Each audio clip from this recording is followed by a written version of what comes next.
There we go. Okay, so I dreamed of you was the last thing Jamie said to Brienne. Last time we followed his adventures at Harrenhal, that was back in Jaime VI. That is 18 chapters ago, dear listener. But now we can catch up with him a full month later. That's how long it took Jaime to finally reach King's Landing, just in time to reach the city in a true, oh, hello, what did I miss kind of, fashion.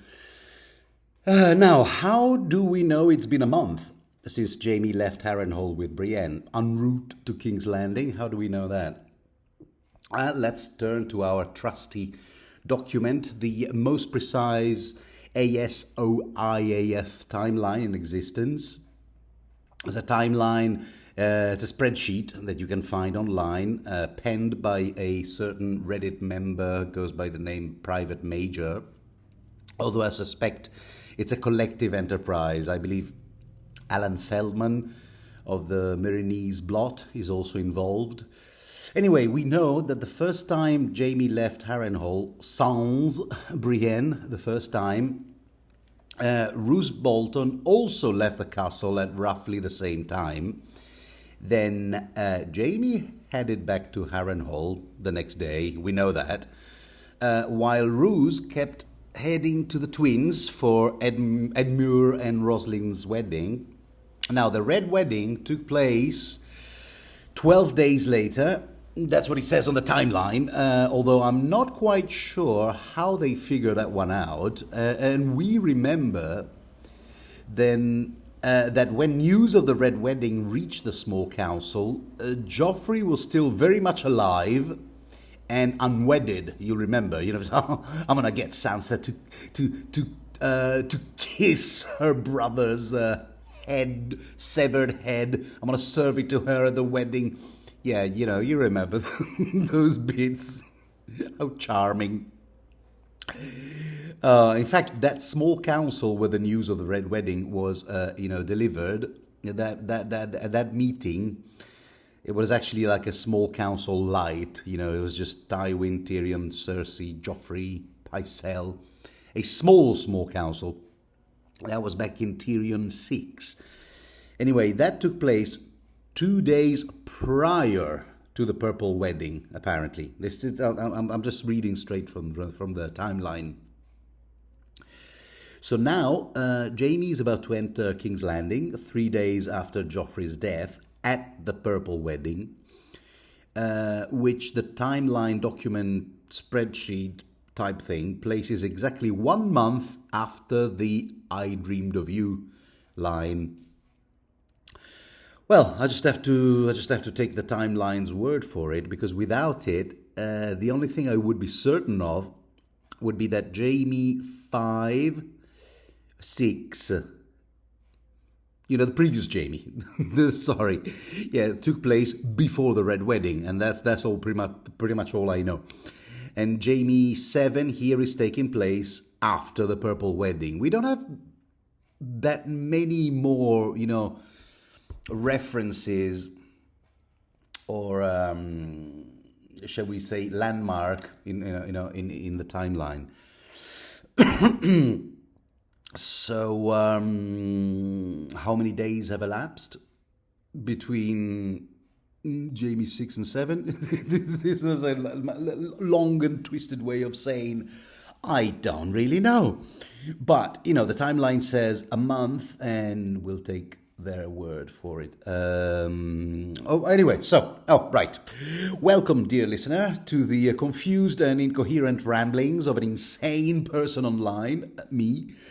We are reading A Song of Ice and Fire by George R.R. Martin, and right now we're about to sink our teeth into Jaime 7. Or should I say Jaime? No, because it's spelled Jamie, as in, I don't know. It's not spelled, sorry, it's not spelled Jamie, as in, like Jamie Foxx or Jamie Oliver. It's actually spelled Jaime, which is actually a rather common name in Spain. Have I said that before? Oh, only every single time. Okay. So anyway, so people, small folk, have been approaching Jamie on his way to King's Landing, informing him that the king is dead. Little do they know that the king in question is also his son. And these conversations are taking place at a roadside inn where Team Jamie spent the night, and in typical Song of Ice and Fire fashion, a couple of details have been muddled up, when news become fifth, sixth-hand narratives, like the detail that Tyrion supposedly slit Joffrey's throat and then proceeded to drink his blood from a huge chalice.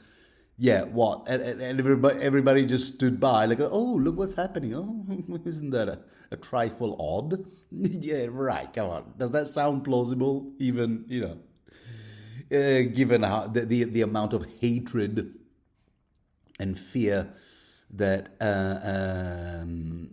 Tyrion is the object of, among the small folk. Right.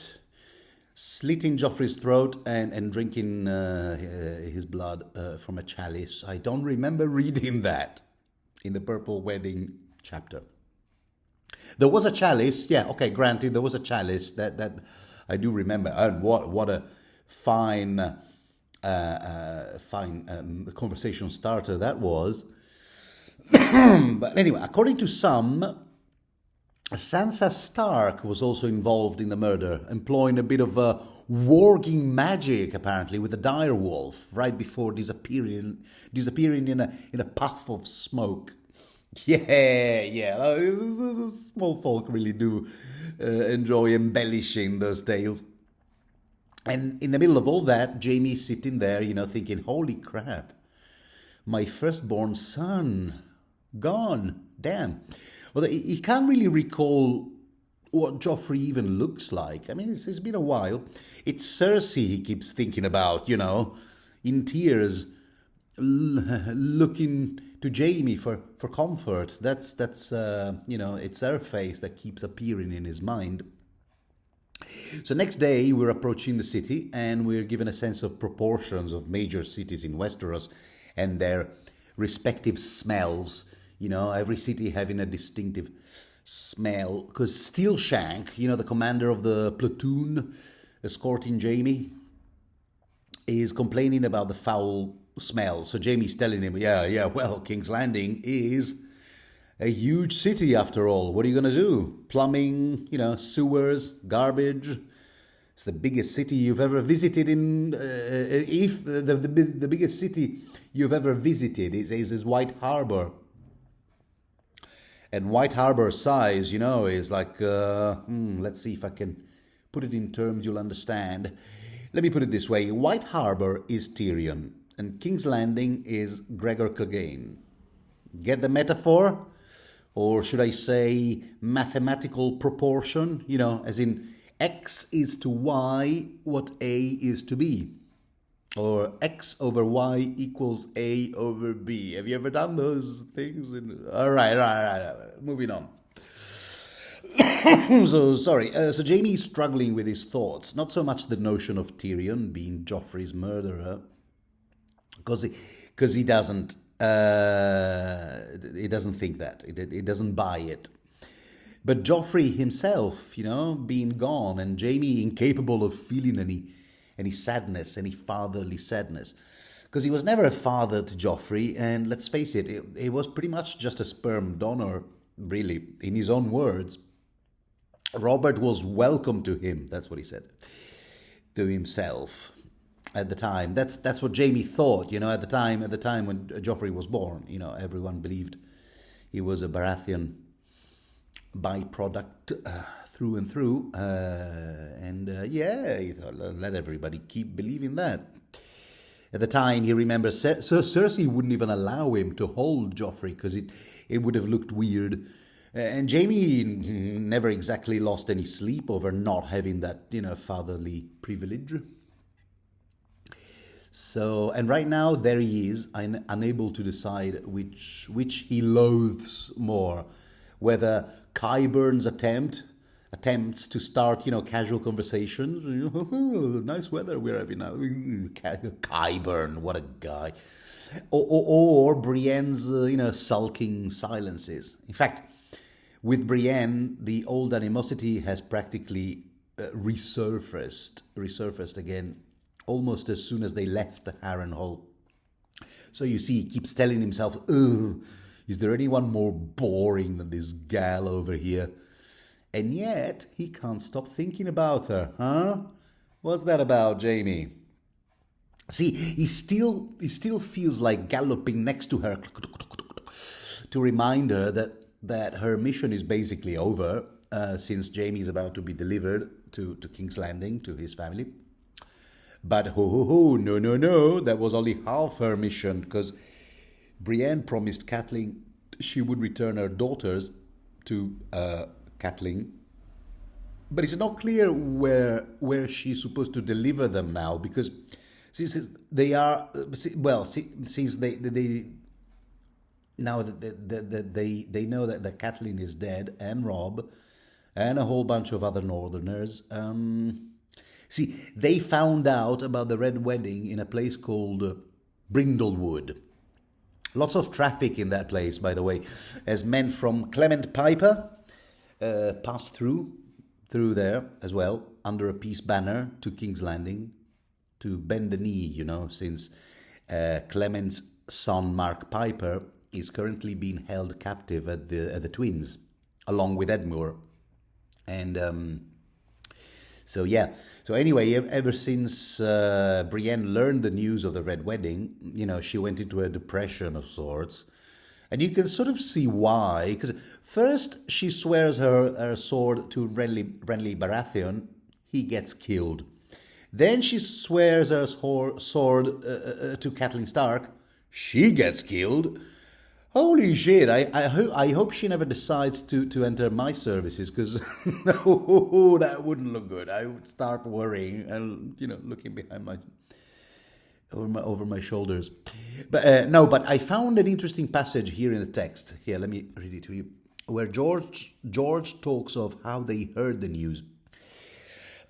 some guy, some Sir Bertram Beesbury, was being a bit coy about it, I guess taking it for granted that Jaime and Brienne already knew the full story. So he was all like, yeah, well, now that Robb Stark is dead, Clement Piper figured, yeah, better bend the knee. And the passage is this. Here he goes. Brienne gaped like a cow about to choke on her cud, so it fell to Jaime to draw out the tale of the Red Wedding. Okay, draw out the tale of the Red Wedding. I don't know, dear listener, but that seems to me like evidence that Jaime wasn't aware of any Red Wedding plot. And then his famous line, give Robb Stark my regards, was an almost entirely innocent line, if a bit mean, because it was meant to annoy Robb. As in, you thought you had me in your cell, bargaining chip or whatever, but no, guess what? I'm going home. Ha! In your face, Robb Stark. But that was it. It was like, send Robb Stark my regards as you casually slit his throat. It wasn't that. So if you are on the Jaime's innocent of any wrongdoing vis-a-vis the Red Wedding, then camp. If you're from that camp, gentle listener, then this is your evidence, I think.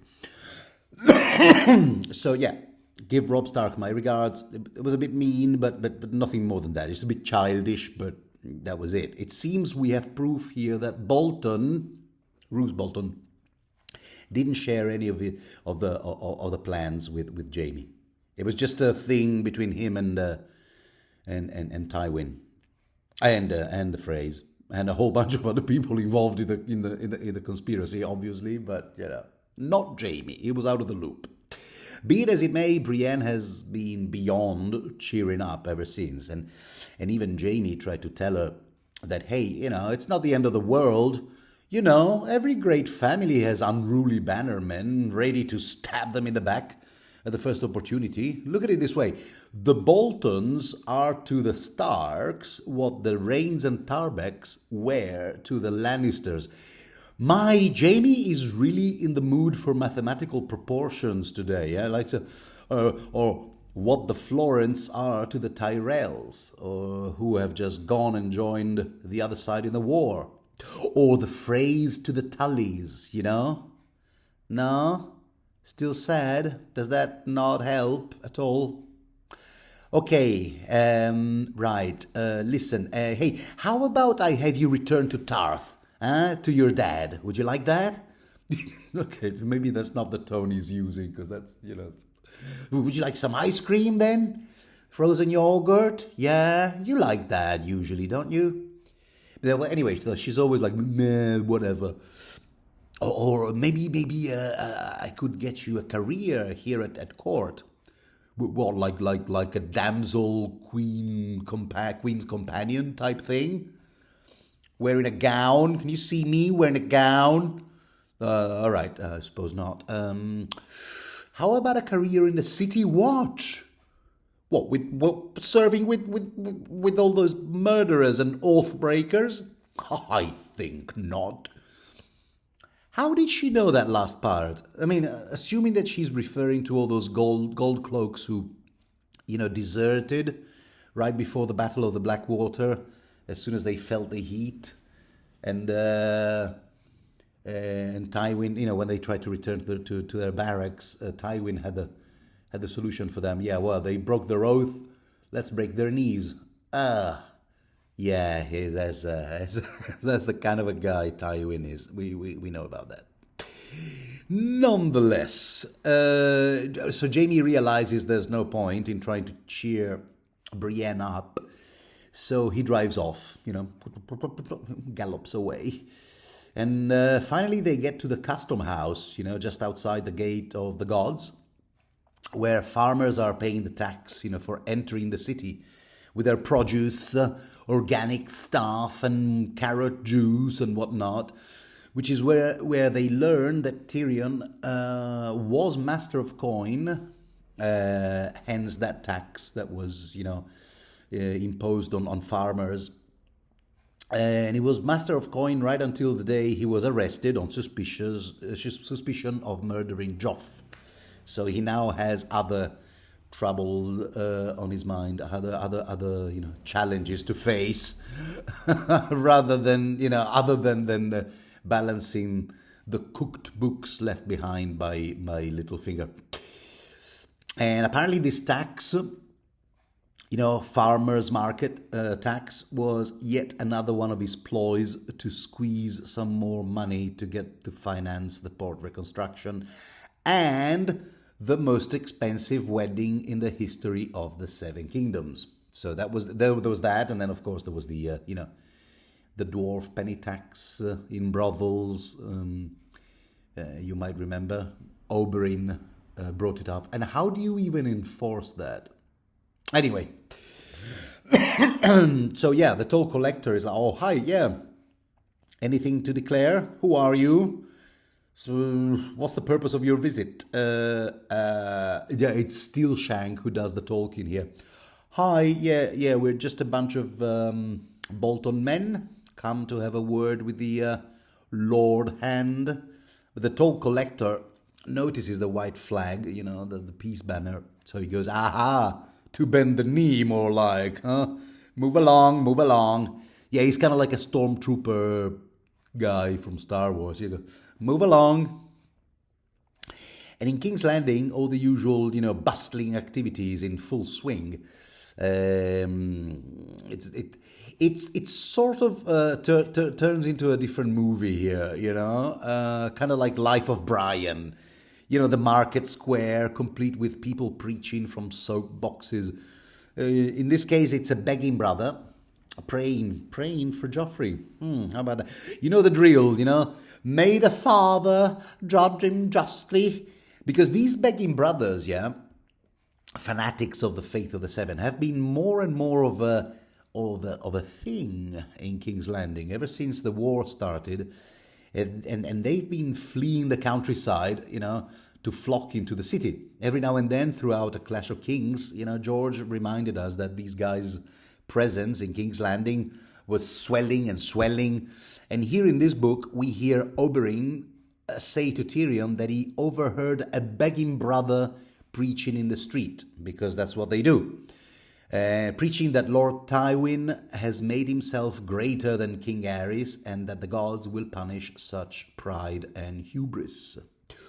Could this stuff resurface later, Georgie boy?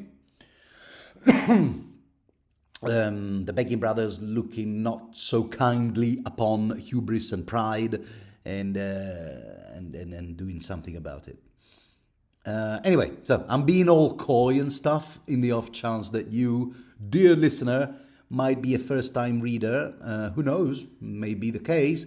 And if that's the case, there would be no spoilers from me in these commentaries. Whatever references I make to other chapters and books will be to past chapters and books. In other words, I'll be looking back and not ahead.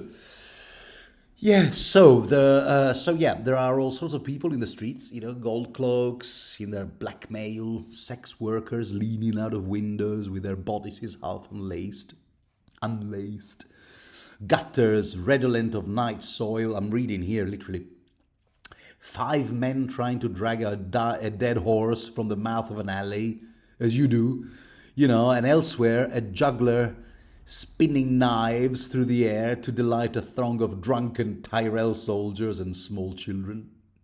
Then tarts, bread, and hot pies sold by baker's boys. Jeff and Beau Bridges playing the piano and selling tarts. Award yourself 5 points if you caught that reference. Oh, anyway, so Jaime realizes while riding through the streets that no one pays him any heed. He's no longer a celebrity, you see. Plus, he's changed, as Steelshank points out. His hair is short, and I think he's still sporting a beard. Not to mention that he's not wearing the white cloak and that Lothstone shield he found in Harrenhal, with a bat on it. And besides, King's Landing now has a brand new Kingslayer to gossip about. So things change, Anyway, so they finally arrive at the door of the Red Keep, guarded by Kingsguard. So Jaime, who recognizes Meryn Trant, orders the guy to move aside, and you know what? At that point, Jaime had forgotten how good it felt not to be rewarded with kicks in the ribs for saying things, because Meryn Trant does recognize Jaime, regardless, and half shocked, makes way to allow Jaime to enter the Red Keep. All right, and he's thinking as he rides into the Red Keep, he's thinking, all right, I rule here. Yeah. Actually, yeah, I don't remember when and if he was informed that he's now in charge of the Kingsguard, because Sir Barristan was discharged in order to make Jaime the commander when Jaime was laying siege to Riverrun, all the way back in Book 1. So I guess someone must have sent him a raven or a bird of sorts. But honestly, I don't remember the specific passage in A Game of Thrones where, Jaime receives a raven while he's laying siege to Riverrun, and, the raven carrying a message that says blah, blah, blah, lots of stuff, and then P.S., you are now the Lord Commander of the Kingsguard. I don't remember reading about it, but I guess it would be, plausible to expect that to have happened. Anyway, so upon entering, Jaime sees another bunch of Kingsguard and comments, "Oh, wow, will you look at that? Looks like they've given me a couple new sworn brothers," because he spots Sir Loras Tyrell, whom he recognizes, and Sir Balon Swan, whom he might or might not recognize. No, he probably does know him. And but no, Jamie, they haven't just given you two. They've given you three, because Osmond Kettleblack, you'll meet him soon. So yeah, Sir Loras, he's all eager. Yeah, that's right, sir. We do have that honor and privilege. Yes, we were nominated by by Her Grace, your sister. And Jamie's thinking, oh well, isn't that nice? Isn't that typical of Cersei? Just to nominate members of the Kingsguard without even consulting me. What was she supposed to do, Jamie? Come on, what was she supposed to do? They were 3 men short. I think Boros Blount was still demoted. I forgot exactly. Anyway, there was 3 men short. They needed Kingsguard. It's not like they can wait around. She did, Cersei as a queen. That was her prerogative. She acted like a what do you call it? An interim, provisional, whatever you call it, commander of the Kingsguard, and she tapped a couple of guys, 3 to be precise, as new members of the Kingsguard. Come on, Jamie, don't be so pissy. So yeah, there's and the only thing he can think of saying, is go, it's like, well, you know what, Loras, let me tell you this. These new recruits seem to have forgotten that their main job description is to keep a monarch alive.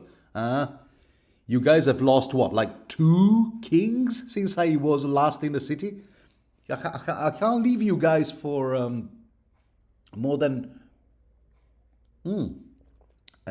sip of coffee. That's right. How long? I guess this is as good a time. This is as good a time as any to remind ourselves that Jamie has actually not been in King's Landing since he confronted Ned Stark in Eddard Mine. So that's what. Wait, I have it written down somewhere. 170 chapters ago. It's been a while. Well, I think it's time to recap what he's been up to, what Jamie has been up to since he left King's Landing. Okay, so fled the city after crippling Ned Stark, joined Tywin in Casterly Rock to form an army, kicked some asses in the Golden Tooth at River Run, and then he got captured by Robb's army in the Whispering Woods, and spent the whole of A Clash of Kings a captive in River Run.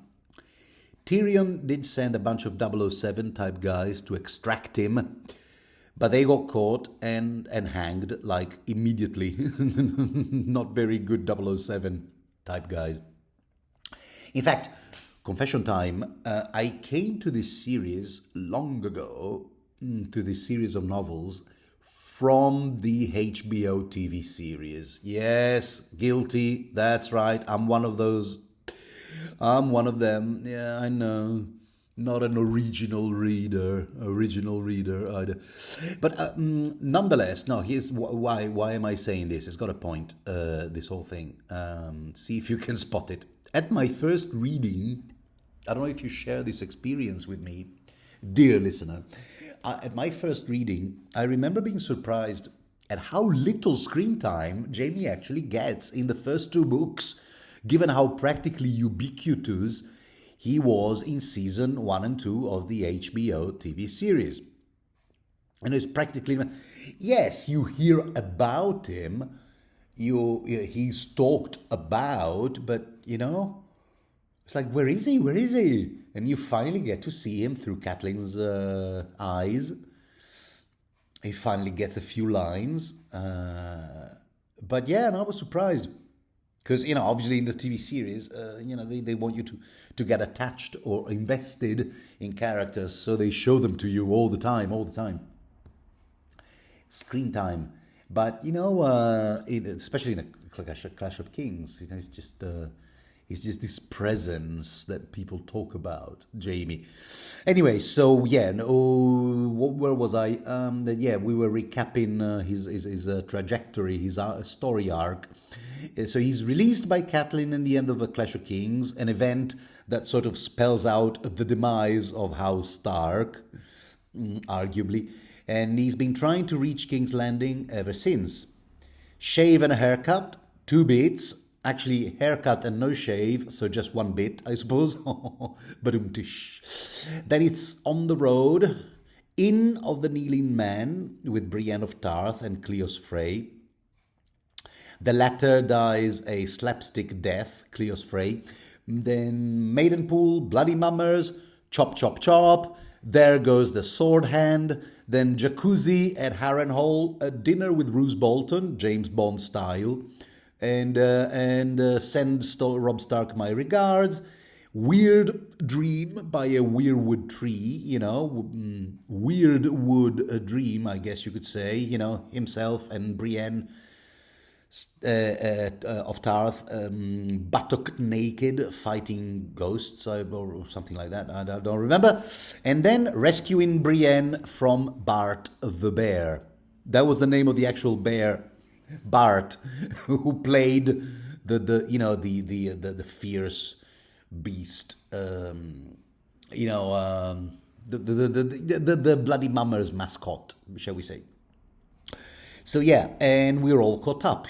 Why did you come back to rescue me from the bear, who was then put down by Stillshank, because he thought, oh my God, if I allow Jaime to be eaten for dinner by Bart the bear, I might as well throw myself into the bear pit right now, because it's being mangled by those fangs. It's still and claws is still a better prospect than ending up tortured by people on Tywin's payroll. So anyway, why did you come back and rescue me from Bart the bear? Brienne asks him, and he goes, well, I dreamed of you. Ta-da! There, we're all caught up, yeah? I thought we needed this, yeah? We needed this wrap up, shall we say, highlights of Jaime's story arc up until now. And speaking of Roose Bolton, whom I did mention a few passages back, here Sir Balon Swan echoes the lines spoken by Roose the first time he lays eyes on Jaime. Remember when he's there surrounded by Freys and he points to the obvious, "Sir, your right hand is gone." This is almost the same line, word for word. To which Jaime goes, yeah, to which, Jaime goes, yeah, well, yes, no shit, Sherlock. Yeah, Jaime, have you noticed, he never, I think this is the one, if there was one character trait about Jaime that you need to take on board, is that he never ever gives anyone the satisfaction of admitting that he's in distress or in pain or anger. Have you noticed? So he just goes, yeah, I'm fighting with my left hand from now on. I prefer it this way, you see. I always enjoy a bit of a challenge. And where is everybody? Well, Tywin is Lord Tywin is in his solar with Lord Tyrell and Prince Oberyn, those two in the same room. Interesting. Well, yeah, that's a turn up for the books. Cersei, on the other hand, she's in the Sept praying for Joffrey. Oh, and is that Loras Tyrell? It's Brienne who sees him. She just goes, hello. But that doesn't go down well, because Loras, you see, those who haven't seen, those two, Brienne and Loras, they haven't seen each other since they were both members of Renly Baratheon's Kingsguard. And we know how that ended. And Loras has brought the whole story, hook, line, and sinker. The Brienne killed Renly in his tent, out of the blue. So he's screaming bloody revenge. You will pay for what you did to my Renly. And Brienne predictably goes, no, no, no, no, no, no, no. And Loras is all like, well, the only person in the tent was Catelyn Stark. Surely you don't expect me to believe that frail old woman had the strength to kill my Renly? Whoa, whoa, whoa, whoa, whoa, whoa. Old woman? Dude, wasn't Cat supposed to be like in her 30s? We know that Ned was like 1 year her senior. Ned being 35 in book 1. Actually, 35 forever, really. But yeah, so what, 34? Catelyn was 34, old woman. I know that Loras is, what, like 17? So, everybody, twice his age is an old person in his eyes. Anyway, so Brienne tries to explain how the whole thing went down. Look, mate, there was a shadow, yeah? I know it sounds a bit mad, but yeah, I was helping Renly into his armor, and the candles blew out, and there was blood everywhere. It was really gory and splatter and kind of impressive. Special effects. It was Stannis. Lady Catelyn said it was Stannis. It was a shadow, looked like Stannis. It's very confusing. Does that make sense? I had no part in the murder, on my honor. Oh, you have no honor. Is Loras's reply to that? Yeah. And anyway, so Brienne is not doing a great job explaining this whole thing, and Loras gets more and more, annoyed. So he unsheaths his sword, and things aren't looking good. And the man is all like, "Oh, I am so gonna kick your arse." Okay, I should probably say at this point that these dialogues are slightly paraphrased. As paraphrased is indeed what Jaime says next, because he goes, "Oh, whoa, whoa, whoa, whoa, whoa! No one is kicking anyone's ass on my watch. All right, it is my watch, in case you hadn't been informed, because I'm the commander around here. Okay, I rule. I give the orders around here. Holy crap! I haven't even been officially reinstated, and I already have to do some spanking among my ranks, for discipline. All right." Yeah, but Loras is all like, okay, by the power invested in me from being a Kingsguard or whatever, enforcing the law of the land, and especially when it comes to, the life of a monarch, even though right now we're actually talking about a monarch that was, our official enemy, Renly. Never mind. I declare this Brienne gal under arrest there for the murder of Renly Baratheon. There. So I said it. At that point, Jaime figures, okay, if this will chill the boy out, then so be it. Especially because some gold cloaks have seen the trouble, have spotted the trouble, so they've drawn their swords, and not to be outdone, the Bolton guys have done the same. So, to the seven hells with their white flag, peace banner type thing. Yeah, who cares? No. Oh, there's some action. We were taking part. So Brienne is now escorted away, while giving Jaime a real hurt look, as in, how could you do this to me? And Jaime's all like, hey, I just did her a favor. She's looking at me as if I'd stabbed her favorite puppy. Why is everyone always misunderstanding my motives? Oh, ever since that time I casually stabbed King Aerys to death. Yeah, it all stems from there. Yeah, I know. Jaime can't just stop thinking that the whole negative, what do you call it? The cycle, the resentment, the contempt. Everything marking him as a villain, everyone, calling him names behind his back. It all comes from that defining moment in his career. I guess he must have been thinking back on the day, like, on that specific day, when he killed Aerys, he must have been thinking about it like 4 times a day, because he's obsessed with that fateful day. And speaking of contempt, he's treated like crap by the above-mentioned Osmond Kettleblack, the one who is now a Kingsguard, in case you confuse all the Kettleblacks, one with the other.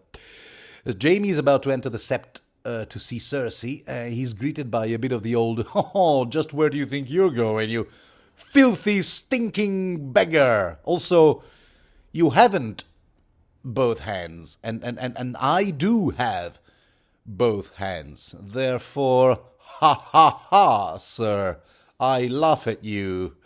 Okay, I couldn't, I couldn't resist. I had to quote Louis C.K. Anyway, you can tell that the relationship between Jaime and this Osmond Kettleblack won't be, shall we say, harmonious. But there and then, life hands Jaime one of those moments. You know, those moments that make life worth living? You know, when you can change a guy's attitude and turn him into a groveling, apologetic moron just by saying a few words. Oh, don't you wish life was always like that? Because he goes, the queen is inside and she'll want to see me. I'm her brother. And Osmond still has one more opportunity to make a fool of himself because he's all like, yeah, but aren't you supposed to be in jail? I'm the other brother, you idiot. Who made you a Kingsguard? How did you even pass the IQ test? Anyway, look, I'm going in and no one else enters the sept, all right? If you let anyone in, chop chop, there goes your head. So in he goes, and there's Cersei kneeling, Joffrey's body, you know, lying on a bier. That's B-I-E-R, not a brew. And there's candles and incense everywhere. All this atmosphere has got to be like, you know, similarity number 257 between the faith of the seven and Catholicism. The candles, the incense, the sept, which, you know, is standing for a cathedral. So there she is, Cersei. OMG, is it really you? Yes, come on, come to me, boy, come to me, boy. Because Cersei would never be caught running towards or simply heading in the direction of Jaime, which gives us an idea of the power distribution in that relationship. And of course, the next conversation starter, and what a great conversation starter that is the stomp. The stomp where there used to be a hand. Yeah. Did those barbaric Starks do this to you? Huh? No.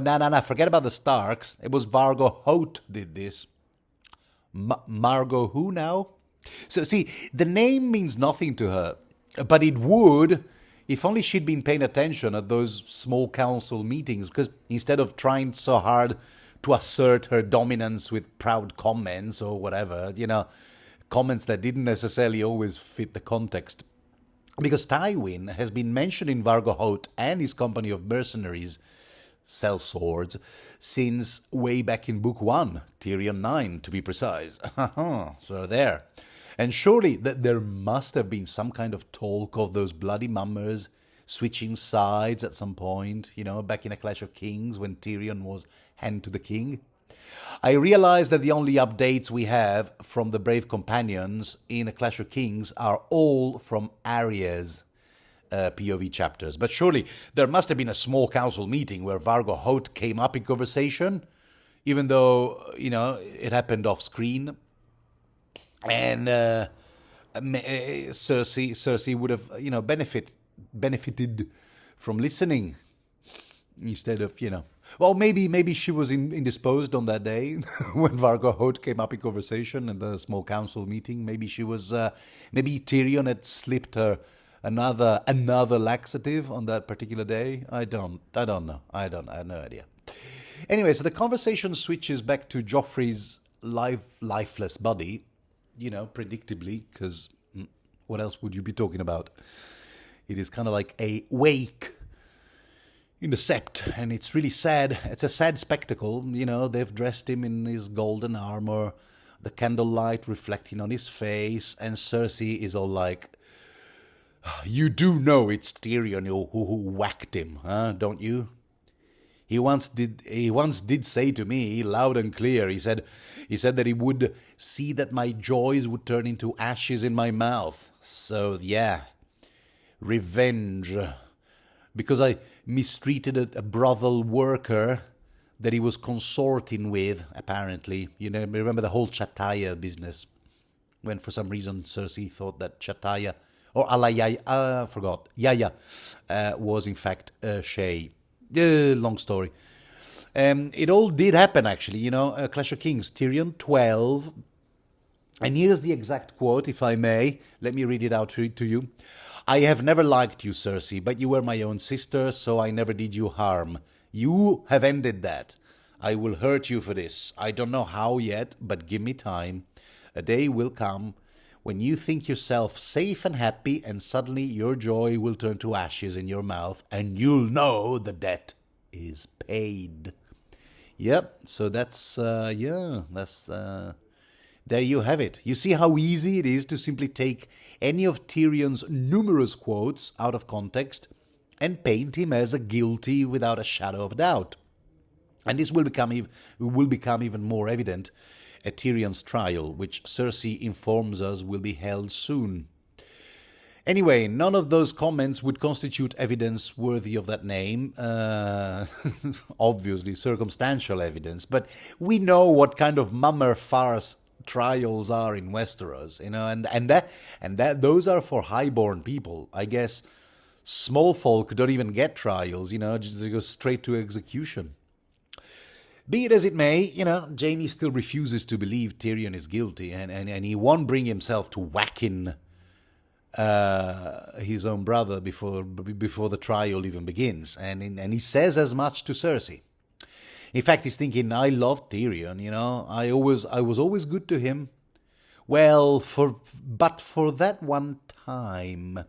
You see, this subplot keeps recurring throughout these novels. It started in A Clash of Kings with Jaime's encounter with Catelyn when he says, I think it passing odd that I am loved by one for a kindness I never did, and reviled by so many for my finest act. Now, the finest act being killing Aerys, but that act of kindness he never did? We don't know. It's sort of like left there hanging. And then the thread is picked up again in this book, Storm of Swords. Jaime 4, when Jaime thinks to himself, Cersei was waiting for him. She would have need of him. And Tyrion, his little brother, who loved him for a lie. And now, on a first read, you might not have noticed that these three thoughts are all connected somehow. But to what? Connected to what?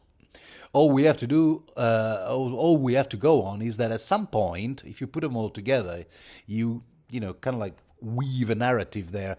At some point, Jaime must have told Tyrion a pathetic little lie, which somehow must have put Tyrion's mind at rest, sort of, on a point or two. And we know that because Tyrion supposedly loves him for that lie, which he still doesn't know it's a lie. So what could that be, huh? An act of kindness that's not even true? We'll put a pin on it for now. At this rate, I'm running out of pins. Now, because, hey, I think it's... No, but seriously, because I think it's high time we moved on to the horny bits. Because what happens next is that the siblings embrace and kiss, tenderly at first. Oh, I missed you so much. And then proceed to copulate. Arguably, some readers have pointed that out. Initially, it doesn't feel all that consensual, I mean, there are little punches, the Cersei's punches Jaime repeatedly on his chest, but with punches that really are not meant to be interpreted as real resistance. But then again, that's what someone would say. That's what I'm not going to use that word, but you know what I'm talking about. That's what that kind of a person would say. Just to rest easy, to sleep well at night. I'd say, yeah, no, she said no, but she didn't really mean it. But anyway, so now, initially, it doesn't feel all that, oh, come on, we're in a sept. Not so much because she doesn't want him, but we're in a sept, Baelor's sept, no less. People will talk. The septons and he goes, oh, the others may take the septons. Oh, just come on, let's have a wild intercourse right here and now. And then to hell with the septons, Kingsguard, and whoever else might be, catching us in flagrante delictu, in flagrante twincesto. And okay, can we spend a bit of time on this scene actually before we move on? Can you think of anything more decadent and amoral than that? I mean, imagine you're recommending, try to sell A Song of Ice and Fire to someone, a friend, and they just asked you, hey, can you recommend some proper, high fantasy novel? I'm into the usual stuff, chivalry, high adventure, honor. Yeah, none of that deconstructed, decadent, amoral stuff, yeah? And you just go, oh, yeah. Then you're going to love Ice and Fire. There's this, all right, picture this. There's this scene, right? Brother and sister, she's the queen regent and he's an anointed knight. And they're having raunchy, incestuous sex right next to the body of their dead son. That's right, one of the sons they had from their incestuous relationship. And this is happening in a place of worship, huh? What do you think of that? I know. I took it out of context, but, you should really know the background. But, yeah, you love it, mate. Can you think of anything more decadent than the passage we just read? By the way, she was having her period. I thought I'd add that as a cherry on a cake. Thought George R. R. Martin to himself. Anyway, so once the mad and passionate embrace is over, Jamie shares one of the things he's been ruminating on during his trip. Say, here's a mad thought, he goes. Why don't we just come clean with the world, huh? Announce that we're in love and get married? What? And give credit to Stannis' claim to the throne? Don't be absurd, Jamie. Did they lobotomize you at Riverrun? You know that the legitimacy of Tommen's claim to the throne comes from being Robert's son, ostensibly. See, this is the first time we hear that, not to anyone's surprise, really, that Tommen will be ascending the throne as ASAP, although we presume he will be king in name only, because he's only like a boy of 8, as the appendix to this book informs us. And this is where George R. R. Martin wastes no time driving a sort of a wedge between Jaime and Cersei, because right from the moment they finally meet again, this is when it begins. This is a story arc that begins right here, and I'll shut up about it because I said no spoilers. But yeah, initially it's once again Cersei who holds all the power in this relationship, calls the shots. She's the one who berates Jaime, saying things like, yeah, well, I do like you, but not to the point of wanting to risk the throne for you. What are you, stupid? And George informs us that there's an edge in her voice. So this is where it begins. And then she tells him to go and have a chat with Tywin. And he's all like, oh, don't send me away. You're the one person who kept me going all these months.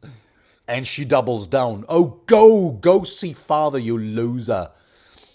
So, yeah, this is where it starts. Okay, as I said, dialogues are slightly paraphrased here, huh? But it's not difficult to see, between these two, who's actually calling the shots, who holds the cards.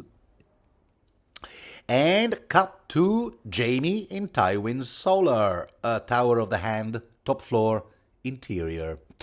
So luckily, Oberyn and Mace Tyrell have left by the time Jaime arrives, because he was in no mood for to showcase his stomp with those two guys. So the warm and affectionate reunion between Jaime and his father goes more or less like this. Oh, hello. Oh, you're back. Yeah, I was informed. You're a bit late, though. I thought you were at least going to make it to the wedding. I'm not impressed.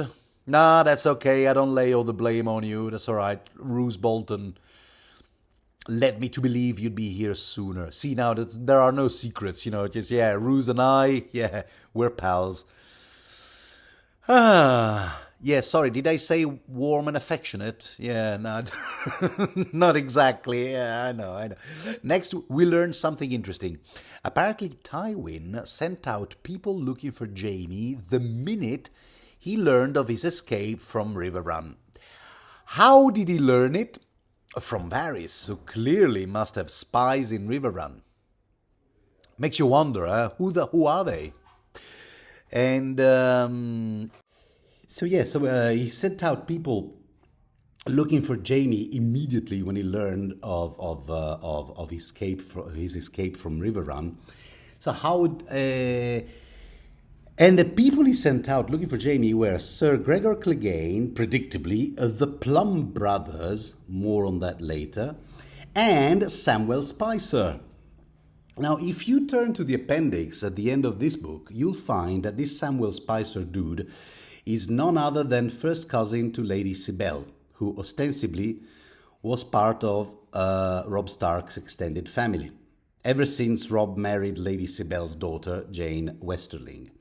So supposedly the Westerling, and by extension the Spicers, had turned their backs on the Lannisters. Granted, with a few exceptions of, fence-sitters like Jane's own father, Lord Gawain Westerling, but still. And now we find out that a Spicer closely related to these guys is very much on Tywin's payroll. What's going on with this family, huh? Especially when you think that Tywin spelled it out loud and clear to Tyrion that he intended to seek no retribution from the Westerlings' supposed, betrayal. Anyway, so it's Jaime now who changes the topic. He goes, okay, well, you were so well informed by Varys. I suppose you were also aware that your goat, Vargo, did this to me? And Jaime shows Tywin the stomp. No, Tywin was not aware. And I find it funny that in the shock, all Tywin manages to say is, the Starks did this? Oh, if Kathleen thinks... If Kathleen thinks what? That she can get away with it, assuming she's the culprit? Why are you even talking about her in the present tense, Tywin? You've had her whacked. Remember? You with, in collusion, in cahoots with the Freys and Roose. And you're talking about her as if you're talking about Catelyn as if she was still walking the earth. Which, okay, I'd better shut the hell up right now. Anyway, so Tywin quickly recovers from and informs Jaime of something that we already knew, because we heard it from the ghost of High Heart, namely that in the Hall of Kings, this is the ghost of White Hart, in the Hall of Kings, the goat sits alone and fevered as the great dogs descends on him. This was in Area 8, this same book. So we know the mountain has been dispatched to reclaim Harrenhal from Vargo. What we didn't know was that the fever was actually caused by a wound inflicted on him by Brienne, when she bit half his ear off. At which point Jaime can hardly contain his joy, but he does have questions, Is he dead yet? This Vargo guy, is he dead yet? Now, but you know what Clegane has done, No, he hasn't killed him yet, but you're going to love this. He's actually chopped off his hands and feet, and for the time being, he's keeping him alive because he amuses him. What a bunch of psychopaths, huh? What about the rest of the bloody mummers? Jaime wants to know. Yeah, well, they all scattered. Those who stayed in Harrenhal, we killed, for good measure. But those who fled probably headed to the nearest port town. Yeah, let's keep this in mind, because we haven't seen the last of the so-called brave companions, and we might encounter them again. And that's all I'll say about it for now. Oh, they will pay for what they've done to me. is thinking, Tywin is saying. And he's referring to Jaime's missing sword hand. He goes, they will pay for what they've done to me. To you. Of course, to you, yeah. The affront made to the Lannisters is by no means the main reason I'm infuriated with the bloody mummers. Believe me, Jaime, it's because they've hurt you, all right? Anyway, what about the left hand, huh? Can you operate it? Wield a sword with it? With the left hand? The hand you have left? Badoom-tish. See what I did there? Yeah, well, Jaime goes, yeah, well, it's got 4 fingers and a thumb. Why shouldn't it work just as well as the other? Says Jaime, lying through his teeth, because he can't even dress himself with his left hand. So Tywin is about to give Jaime the newly forged sword, you remember, with the Valyrian steel blade, which we now know was made from the steel of ice, the long sword that used to belong to Eddard Stark, R.I.P. But Jaime cuts him short. Okay, first thing first, how did Joffrey die? What does the coroner report say? How did he die? Why? Poison, of course. Designed to make it look like the victim is choking on something, except that no food residues were found in Joffrey's throat. So yeah, and yes, Tyrion did do it. 1,000 people saw him, serve Joffrey the wine that killed him. Sansa Stark is also a suspect, so Adam Marbrand, as the Gold Cloaks commander, he has mobilized the City Watch and they're combing King's Landing for Sansa. Anyway, we've apprehended Sansa's maids as well as Tyrion's squire. So we'll leave no stone unturned until the king's justice is served. Interesting. So first of all, I am convinced Tywin is actually relieved that Joffrey is out of the equation because he was way too unmanageable, a loose cannon. But the interesting part is this. So we learned that Podrick, but more importantly Shay, are now in Tywin's custody. I mean, Brella too, but we don't care too much about Brella. So Shay, the gods only know what a survivor with a keen instinct for what is the best course of action to stay alive in a merciless world such as this. Who knows what she might say or do? Once it becomes clear that Tyrion is no longer a horse worth betting on, if you'll pardon my metaphor. So yeah, that's it. Shut up, Salsa. Enough. Right. And the next line spoken by Jaime has had me scratch my head a bit, my skull, because out of the blue he says this random. Listen to this. He goes, Renly died strangely as well when Stannis needed him to. Now, what on earth is this line doing there? I mean, aside from introducing the topic of Brienne of Tarth, and that's the fact that she's innocent of any wrongdoing and she's in a cell just to appease Loras Tyrell and blah, blah, blah. But apart from that, because, I mean, if this is one of George R. Martin's famous threefold revelations, whereby the first clue is almost subliminal, sorry, dear listener, it's wasted on me. If you have any insights, feel free to let me know.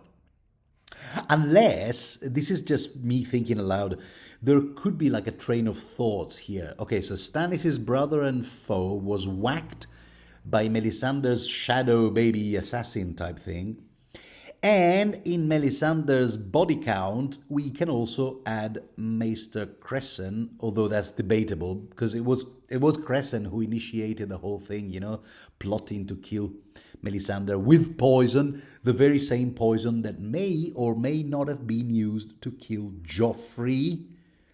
Wow, so that's the connection? I don't know, that's twisted, even for George. I don't know.